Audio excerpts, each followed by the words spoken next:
चित्र में एडी बराबर सीबी, एबी बराबर सीडी तथा ईएफ बीडी को ओ पर समविभाजित करता है, तो सिद्ध कीजिए कि वो ईएफ का मध्य बिंदु है। तो सबसे पहले यहाँ पे हमारा जो डायग्राम है, इस डायग्राम में आपका ये कह रहा है कि जो एबी है वो इस सीडी के बराबर है और ये जो एडी है वो इस बीसी के बराबर है।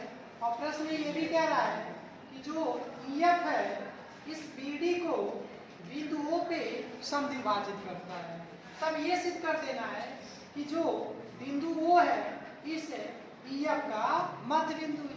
अब अगर बिंदु O इस ईएफ का मध्य बिंदु है तब इसका मतलब ये होगा कि अगर वही बराबर OF दिखा दें तो सिद्ध हो जाएगा कि जो O है इस ईएफ का मध्य बिंदु होगा।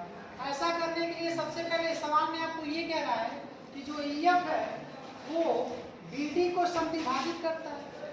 चूंकि ईएफ बीडी को समद्विभाजित करता है, अगर समद्विभाजित करता है तब यहाँ पे जो ओडी होगा ओबी के बराबर होगा, ओडी बराबर हो जाएगा ओबी। ये हो गया समीकरण नंबर 1। अब हम क्या करें, पहले बड़ा वाला दो त्रिभुज बन रहा है, उन दो त्रिभुजों को लिख लेते हैं। यानी कि त्रिभुज DAB, त्रिभुज DAB तथा त्रिभुज DCB में अब हम क्या करेंगे, इन दोनों त्रिभुजों को सर्वांगसम दिखाएंगे। अब इन दोनों त्रिभुजों को सर्वांगसम दिखाने के लिए इसमें हम ये देख रहे हैं कि AB का जो मान है वो DC के मान के बराबर दिया हुआ है, ये हमको ज्ञात है। यानी AB बराबर DC, ये हमें ज्ञात है।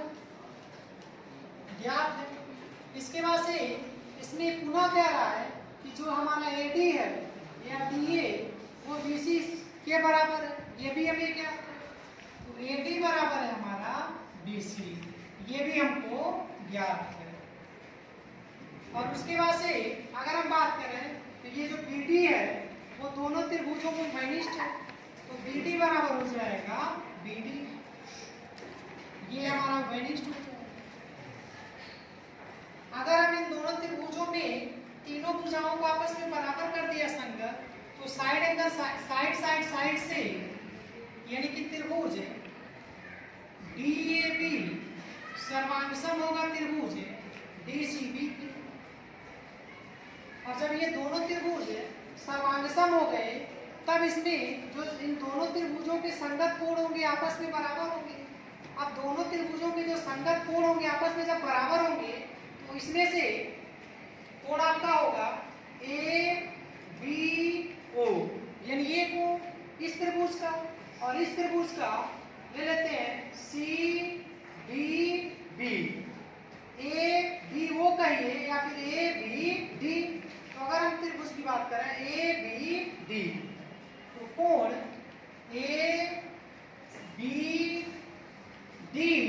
ये बराबर होगा किसके, CDB के, CDB के। और अगर ABD को हम ADB को ही लिख सकते हैं ABO या फिर इसी को हम लिख सकते हैं FBO, ABO और इस CDB को लिख सकते हैं CDB को लिख सकते हैं CDO या फिर इसी को हम लिख सकते हैं इस पूरे ABO को FBO, कोण FBO और इस CDO को लिख सकते हैं CDO को EDO, ये हो गया समीकरण नंबर 2।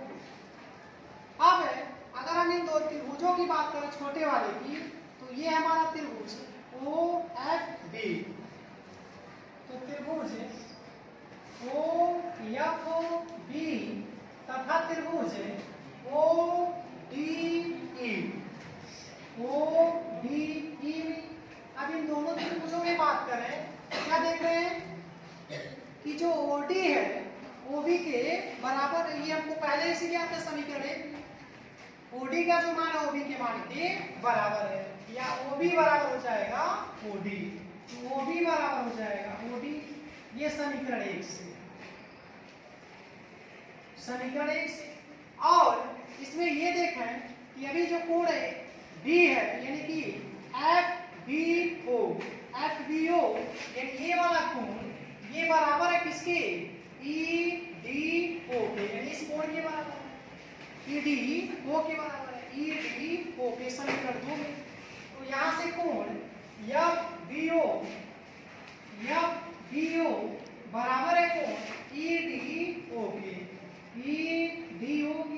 ये हमको ज्ञात है समीकरण 2 में, समीकरण 2 में।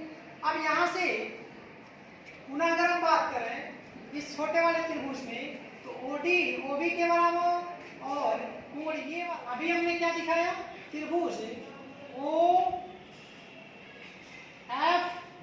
OFB तथा ODE में, इन दोनों त्रिभुजों की अगर हम बात करें, अभी पहले समीकरण हमने दिखाया है कि जो OB है उस OD के बराबर है, तो समीकरण 1 से हमने समीकरण 1 लिख दिया। फिर उसके बाद से अभी समीकरण 2 में दिखाया है कि FBO यानी ये कोण आपका EDO के बराबर है, तो समीकरण 2 में दिखाया है। उसके बाद से ये कोण EOD या फिर FOB कोण FOB बराबर होगा कोण DOE के, और क्यों बराबर होगा, तो शीर्षा विमुख कोण, शीर्षा विमुख है कोण, ये शीर्षा विमुख कोण होता है। अब यहाँ से हमने क्या दिखा दिया इन दोनों त्रिभुजों में कि दो कोण बराबर हो गए, और जब दो कोण बराबर होगा और एक भुजा बराबर होगा, तो दोनों त्रिभुज क्या हो जाएंगे, सर्वांग सम हो जाएंगे, यानी कि त्रिभुज OFD सर्वांग सम होगा त्रिभुज ODE। अब जब दोनों त्रिभुज सर्वांग सम हो गए, तब यहाँ पे दोनों त्रिभुजों के सर्वांग सम होने के नाते यहाँ पे जो इनकी कोई भुजा होगी उस OF भुजा के बराबर होगी, तो OE बराबर हो जाएगा OF, और जब OE बराबर OF हो गया, इसका मतलब ये हुआ कि जो बिंदु O है इस EF का क्या है, मध्य बिंदु है, अतः O EF का मध्य बिंदु है, और यही चीज सिद्ध करना है।